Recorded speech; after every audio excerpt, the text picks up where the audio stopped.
नमस्कार दर्शकों, मैं प्रियांशु शर्मा आपके साथ और आप देख रहे हैं ग्लोबल इंडिया टीवी। आइए रुक करते हैं देश की तमाम खबरों की ओर। टीकमगढ़ ओरछा शराब को लेकर अपनी ही सरकार को घेरने वाली उमा भारती ने गुरुवार को ओरछा पहुंचकर शराब दुकान के सामने प्रदर्शन किया है। यहां पर उन्होंने गौ माता का पूजन कर शराब दुकान के सामने 7 गायों को बांध दिया। शराब नीति में बदलाव के साथ ही उमा भारती ने मुख्यमंत्री शिवराज सिंह को संदेश दिया है कि अब सेवक नहीं शासक बनो। उन्होंने सीएम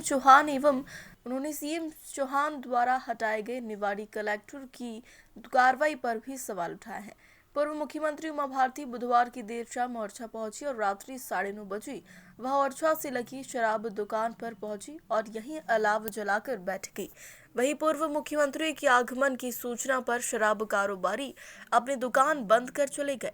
वह यहां पर लगभग 1 घंटे बैठी और फिर सर्किट हाउस चली गई। इसके बाद सुबह से श्री राम राजा सरकार के दर्शन किए और सुबह 11:30 बजे पुनः शराब दुकान पर पहुंची।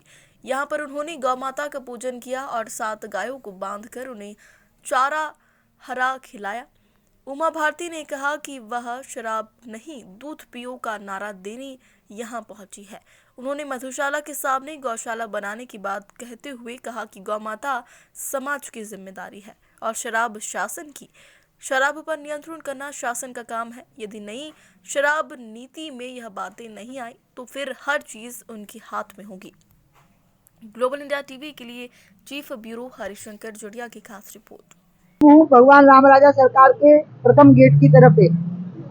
मेरी अपील है, शराब छोड़ो दूध पियो। और ये जो दुकान और अहाता यहाँ पे खोला गया, ये यहाँ से 2.5 किलोमीटर दूर एक जगह के लिए आवंटित था और ये यहाँ के अधिकारियों ने इसको यहाँ जगह दे दी ज्यादा राजस्व की वसूली के लिए। और ये रोड से भी 50 फीट की भी दूरी नहीं है रोड के मेन सेंटर से। इसकी सारे नियमों का यहाँ उल्लंघन हुआ। जनता ने विरोध किया, मीडिया ने विरोध किया, विद्यार्थियों ने विरोध किया, बीजेपी ने विरोध किया और वो सबको डांट पड़ी। लेकिन जब मेरी जानकारी में ये बात आई तो उसके बाद सरकार ने मेरे कहने पे यहाँ नोटिस दिया तो ये कोर्ट से स्टे लेके आ गए। इसमें मैं यहाँ विधि विभाग की भूल मानती हूँ। उनको कहना चाहिए था कि लॉ एंड ऑर्डर बिगड़ जाएगा, क्योंकि उनको इससे मिलने का अधिकार इसलिए प्राप्त हो गया क्योंकि नीति के अंतर्गत उनको ये दुकान आवंटित हो गई थी और फिर बातचीत में नेगोशिएशंस में ये जगह उनको आवंटित हो गई। बात इस दुकान की नहीं है। मध्य प्रदेश में अभी 18,000 दुकानें हैं और 14,000 करोड़ की रेवेन्यू की वसूली है। मैंने तो 4 परामर्श दिए हैं, 5 शिक्षण संस्थानों से 1 किलोमीटर की रेडियस की दूरी, सभी धार्मिक स्थानों से आधा किलोमीटर की रेडियस की दूरी, सभी मजदूरों की बस्तियों से आधा किलोमीटर की रेडियस की दूरी। और अहाते तो बिल्कुल होने नहीं चाहिए क्योंकि यातायात के नियमों का उल्लंघन है शराब पी के गाड़ी चलाना या सड़क के ऊपर चलना।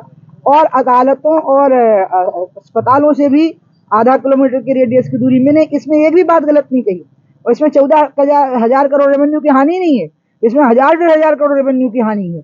और इस वजह से कितने लोगों के जीवन बर्बाद हो रहे हैं, कितनी महिलाओं का सम्मान संकट में पड़ रहा है। इसलिए ये दुकान अकेली नहीं है, ये 18,000 हैं ऐसी पूरे मध्य प्रदेश में जो पूरे प्रदेश के भविष्य को झोंक रही है और मध्य प्रदेश को शराब के नशे में बहा देंगी। और इसलिए मुझे शिवराज जी ने 2 अक्टूबर को कहा कि वो परिवर्तन करेंगे अब और पुरानी गलतियां नहीं दोहराएंगे। फिर 21 जनवरी को हमारी मुलाकात हुई तो उन्होंने कहा कि 31 जनवरी को कैबिनेट में वो प्रस्ताव पारित करना ही पड़ेगा उनको नई नीति का, क्योंकि फिर टेंडर की प्रोसेस में 2 महीने लगते हैं और 1 अप्रैल से नई नीति लागू हो जाएगी। तो मुझे उन्होंने कहा दीदी हमें करनी पड़ेगा, आप परामर्श दे दो। तो मैंने ये पूरे के पूरे 5 परामर्श उनको दे दिए। मैंने कहा इनका आप क्या करोगे? तो बोले कि मैं ऐसा कर ही नहीं सकता हूँ कि मैं इनको इग्नोर करूँ। तो मुझे यकीन है कि अभी 31 को नहीं हुई, फिर मुझे मालूम पड़ा 2 को हो रही है, फिर पता लगा 2 को भी नहीं है। कैबिनेट जब भी हो, मेरे परामर्श जो मैंने दिए हैं वो इतने जनहितैषी हैं कि वो परामर्श लेने चाहिए, उसमें पूरी जनता साथ है।